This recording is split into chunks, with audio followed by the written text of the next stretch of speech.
When there is a war, it doesn't matter who your enemy is, you need to destroy their offspring to prevent them from creating more offspring. Dehumanization refers to the act of perceiving victimized subgroups as not completely human.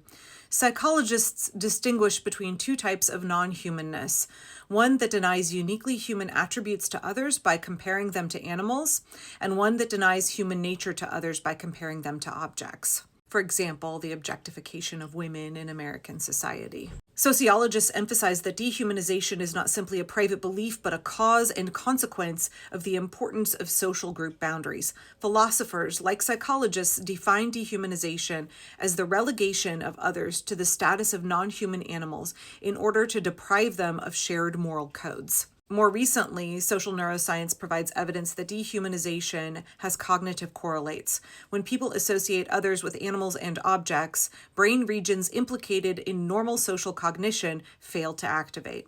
But this leads to the question, increasingly common in research on dehumanizing propaganda and its impacts on genocide, of just how exactly dehumanizing discourse enters into the brain and body and reforms social perception. While it is true that genocidal governments and other governments bent on normalizing state violence, for example, the US, here they say during slavery, and I would say also right now, promote images of unwanted populations as animals or objects, such actions tell us little about how they actually are received by civilians. In this piece by researcher Eliza Luft, she goes on to explain that while governments use dehumanizing propaganda, it's not so much that they are converting people to their way of thinking. It's more that the propaganda is amplifying the beliefs already inherent in that population. For example, when they examined anti-Semitic dehumanizing rhetoric used by the Third Reich, they found that that propaganda had a positive impact where anti-Semitism was historically already high, and that propaganda actually had a negative impact where anti-Semitism was low. This has led researchers to conclude that the persuasive power of dehumanizing propaganda actually depends on the listener's predispositions. That propaganda actually amplifies existing feelings, but it doesn't really generate new ones. And interestingly, researchers have found that using dehumanizing propaganda actually creates a backlash effect when the people already disagree with the regime's agenda, when they are already committed to seeing the humanity and dignity of the people that the regime is attempting to dehumanize. And I think that's what we're seeing a lot right now in the US, as people are outraged at the dehumanization of our immigrant population, the violation of immigrants' constitutional rights, the lack of due process, the brutality of ICE, the cruelty of this regime being shown toward our migrants. That combined with the dehumanizing propaganda of this regime insisting that all of the migrants they're rounding up are actually violent gang members and thugs, when we can see with our own eyes that it's mothers with young children, it's union members, it's farm workers, it's asylum seekers, it's decent working people just trying to live their lives and pay their taxes. And what researchers found when examining the anti-Semitic propaganda used by the Third Reich in populations that already disagree with the regime's agenda was that it actually increased the likelihood that the people listening to it would engage in resistance and would be much more willing to protect Jews than they otherwise would have been. Again, I think that's what we're seeing both in the United States when it comes to our migrants and, as in the clip I showed at the beginning, the global opinion, the global perception when it comes to dehumanizing rhetoric from Israel about Palestinians. It's important to understand that even if dehumanizing propaganda is not likely to convert other people into dehumanizing vulnerable groups, it emboldens people who already have those beliefs. Dehumanizing propaganda can, quite simply, grant legitimacy to those who put forth violent solutions to social problems, even if it doesn't convince new listeners. Extreme perspectives become normalized in a society where dehumanizing propaganda is common. It shifts dehumanization to the center of political discourse. Eliza Luft says, the implication here is not that we shouldn't care when political leaders, elites, and media propagate dehumanizing discourse. The research shows that dehumanizing propaganda on its own rarely leads to genocide. Right? Just because dehumanizing language is being employed as a propaganda tool, that doesn't mean that genocide will inevitably result. But we do know that when genocide is occurring, those folks readily utilize dehumanizing propaganda. But it's important to note that if we are starting to hear dehumanizing discourse in the media, that there is still time to intervene, to promote alternative narratives, and to counter leaders who wish to mobilize their constituents for violence. When you start to hear dehumanizing propaganda, it's time to organize your resistance. And again, the research shows that the more dehumanizing propaganda is utilized by people in power, the more it actually activates people to resist. I appreciate that the author says here, anytime a member of the Trump regime, media pundit, or political commentator uses dehumanizing language, there is an opportunity for others, especially those of similar status, who can affect public opinion, to object. It's also important to note that a society may not use dehumanizing language at all.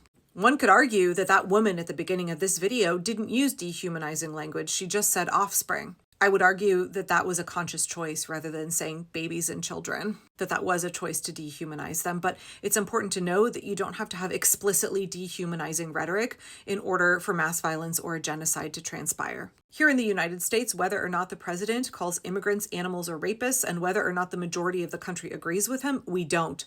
Immigrant children are currently being separated from their parents and siblings, detained in concentration camps. There are more than 6,000 children kept in detention facilities in the southeastern United States right now, and that number is growing daily. But we need to be aware that dehumanizing discourse can pave the way for violence to occur because it emboldens people who already have those leanings. I think it's important when we look at who Donald Trump's friends and allies are and what those men are doing to vulnerable populations. Benjamin Netanyahu, what he's doing to Palestinians, Vladimir Putin, and what he's doing to Ukrainians. By the way, Genocide Watch has called both of those genocides. And then we look at who Donald Trump has been buddy-buddy with, who gave $275 million to his campaign. Elon Musk, and how Elon Musk carried out a Holocaust against the world's poorest children. That is still an ongoing Holocaust. At least 300,000 little children have died thus far. That number will reach over 1 million by the end of the year, all because Elon Musk slashed USAID. Little kids are dying from starvation. They're dying from a lack of access to clean water. They're dying from a lack of access to basic medical care. Donald Trump's buddy, Elon Musk, did that. He did it with Donald Trump's blessing. So you look at the men who Donald Trump is aligning himself with, whose goals are in alignment with his goals, whose ideology and the way that he looks at power and the way he looks at vulnerable people are aligned with those men. And then you look at the current reign of terror that the American Gestapo, aka ICE, is carrying out against our immigrants here. I just want to really encourage folks, now would be a really good time to familiarize yourself with all of the 10 stages of genocide. It's pretty clear that Netanyahu and Putin have both embraced all 10 of those steps. Donald Trump and his regime are currently attempting to do so as well in the US, at least that's my personal opinion. I do think there's a really important lesson from the article I just referenced. Dehumanization is the 4th stage of genocide. How do we create a backlash effect with it? Or harness the backlash effect that this regime is creating. Because the more they dehumanize migrants who are our neighbors, who are the folks who work in food service, they are the folks who grow and harvest our food, the more we have a chance to bring people into the resistance, create backlash, and put forth a compelling vision, object to what they're saying, to what they're doing, and respond with a message of dignity, compassion, and humanity.